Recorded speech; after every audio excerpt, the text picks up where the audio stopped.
एक बहुत बड़े संत हुए हैं, श्री अद्दाचार्य। संत होने का जो अर्थ है वो भगवा चोला पहन के, जटाएं रख के, गले में मालाएं डाल के, या सिर पे कोई बढ़िया सी टोपी रख के, या कोई पगड़ी बांध के, ड्रेस कोड बना के, ये संत का अर्थ नहीं है। संत का अर्थ है जो सादा जीवन जीता है, जिसको सत्य की समझ आ गई।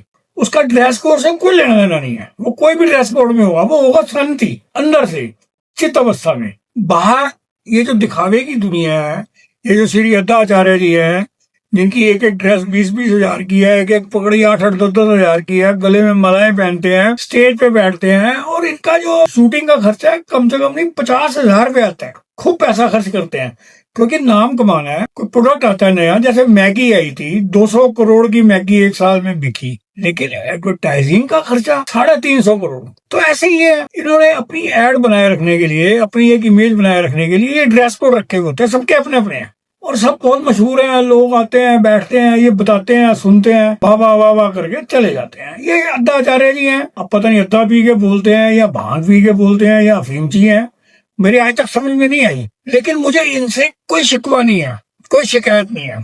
ये अपना काम कर रहे हैं, जो भी बोल रहे हैं उल्टा सीधा बकवास कर रहे हैं, कोई सिर पैर नहीं है, उसमें कोई दर्शन नहीं है। जीवन को ठीक कैसे करें, ठीक से कैसे जिए, आने वाली प्रॉब्लम्स को कैसे सॉल्व करें, और अपने स्वभाव को कैसे समझें, ऐसा कुछ नहीं है। पर ये जो संगत आती है, जो बैठती है हजारों की संख्या में, और बहुत से बाबे ऐसे हैं जो हजारों लोग जाते हैं। वापसी में पूछो, ये बताता है जी पूरी आलू बहुत अच्छे थे, बहुत सस्ते थे, आम खरीदे मैंने, बहुत सस्ते मिल गए मुझे। मतलब कुछ भी, बस इतना ही है। और ये जो संगत जाती है, मुझे समझ ही नहीं आई कि क्या करने जाती है। जब कुछ मिला नहीं, कोई रूपांतरण नहीं हुआ, कोई अंदर चेंज नहीं हुआ, कोई सत्य का मार्ग नहीं मिला, तो ऐसी जगह पे जाने का क्या फायदा। एक उदाहरण से समझाता हूँ। श्री अद्दाचार्य जी बता रहे हैं कि ऑस्ट्रेलिया का नाम ऑस्ट्रेलिया कैसे बना। फिर उन्होंने बताया कि रावण की लड़ाई हुई, खत्म हुई, रावण जी के 1 लाख पुत्र थे, वो 1.5 लाख नाती थे। ऐसे बहुत सी चीजें बताते हैं। फिर वो शस्त्र वहां रह गए, फिर सोचा गया कि भी ये शस्त्र किसी के हाथ पड़ गए तो और युद्ध ना हो जाए, इसलिए शस्त्रों को इकट्ठा किया, शिप में डाला, शिप में डाल के 10,000 किलोमीटर दूर छोड़ के आए। जहाँ छोड़ के आए, जहाँ वो फेंके गए शस्त्र, जिस जगह पर फेंके गए, उसका नाम ऑस्ट्रेलिया बना। जी हाँ। और लोग सिर हिला रहे हैं जैसे पता नहीं कितना ज्ञान। ये नहीं सोचते कि दिमाग में कीड़े पड़ रहे हैं। ये जो बातें हैं उल्टी सीधी, ये दिमाग में कीड़े डालती हैं, और दिमाग में गई हुई एक भी एंट्री आप निकाल नहीं सकते। कोई रास्ता नहीं है। बचपन में मैंने सुना था कि बिल्ली रास्ता काट जाए तो रुकना चाहिए। मेरी उम्र 68 साल है, ये मैंने कब सुना था मुझे याद नहीं है। मैं आज भी बिल्ली रास्ता काट जाए तो अंदर मेरे कंपन होती है, हालांकि मैं रुकूं या ना रुकूं, लेकिन एक वो चीज याद आती है। एक और कहानी कहीं पढ़ी होगी मैंने। एक लड़का था, खेल रहा था, थक गया, एक पीपल के पेड़ के नीचे पेशाब कर रहा, तो उसको जोर का थप्पड़ पड़ा।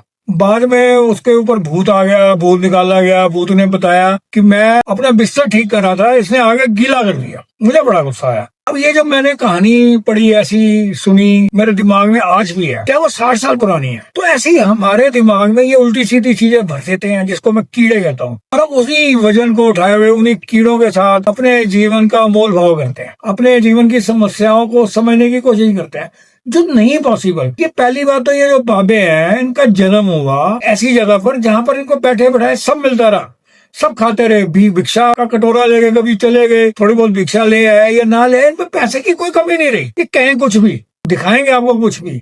प्यार आपसे लेने के लिए कहीं भी पहुंच जाएंगे। ये लंगर लगा देंगे, कुछ माताएं रख लेंगे जिनकी सेवा करें, गाय पाल लेंगे, कुछ ना कुछ ऐसा जरूर करेंगे जिससे आपको ये इमोशनली ब्लैकमेल कर सके। और आप होंगे और आपको लगेगा ये बहुत अच्छे हैं, बहुत अच्छे हैं। लेकिन नहीं, आपका जीवन संसारी है, इनका जीवन रियल है, आपका जीवन रियल है। आपकी समस्याएं स्वाभाविक हैं, जीवन है, जीवन में उतार चढ़ाव आता है, समस्याएं आती है, रिश्तों में खटास आती है, ये सब आपको ही संभालना है। ये तो कह देंगे हाँ शराब छोड़ दो, फलाना छोड़ दो, सास को छोड़ दो, देवरानी को छोड़ दो, या देवरानी के साथ अरे कुछ भी बोल देंगे। और आप उसी को पकड़ के अगर जीवन जिएंगे तो आपके जीवन में और विनाश होगा, और परेशानियां बढ़ेंगी, और कीड़े बढ़ेंगे, और दिक्कतें बढ़ेंगी। सोचना आपको है।